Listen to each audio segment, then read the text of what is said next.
জি, class শেষ। একটু কথা বলি।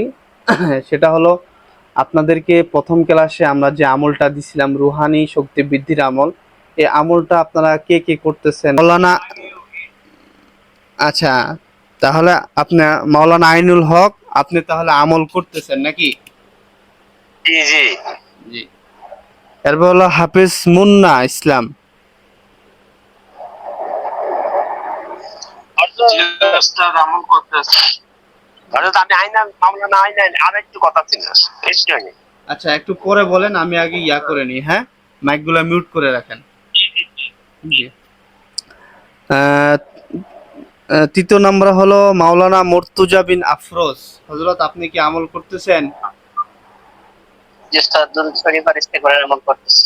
জি জি, আলহামদুলিল্লাহ। এরপরে হলো মাওলানা মোহাম্মদ মাসুদুর রহমান। হযরত, জি জি এই জি যে সকাল বিকাল মাগরিবের পরে ফজরের পরে যে আমলটা 100 বার ইস্তেগফার 100 বার দুরূদ শরীফ এটা পড়া। জি, আলহামদুলিল্লাহ। এরপরে হলো মাওলানা মোহাম্মদ হারুনুর রশিদ। জি ওস্তাদ পাঞ্জেগানা নামাজের পরে শোয়ার আগে যে আমল এবং ইস্তেগফার দুরূদ শরীফ সূরা ফাতিহা সহ আমল করতেছি ইনশাআল্লাহ। জি, আলহামদুলিল্লাহ। মাওলানা ইয়াসিন ইসলাম শিবপুরী। এই আমল দুরূদ শরীফ ইস্তেগফার আমল কন্টিনিউ করতেছি এবং তারকুলের আমল এই শরীর বন্ধের আমলটা কন্টিনিউ রাখছি। জি জি, ইনশাআল্লাহ। মাওলানা সিরাজ উদ্দিন।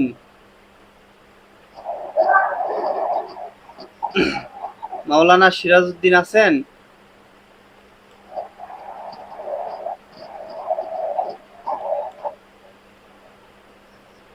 এরপর হলো হাফেজ মাওলানা খলিল ইসলাম।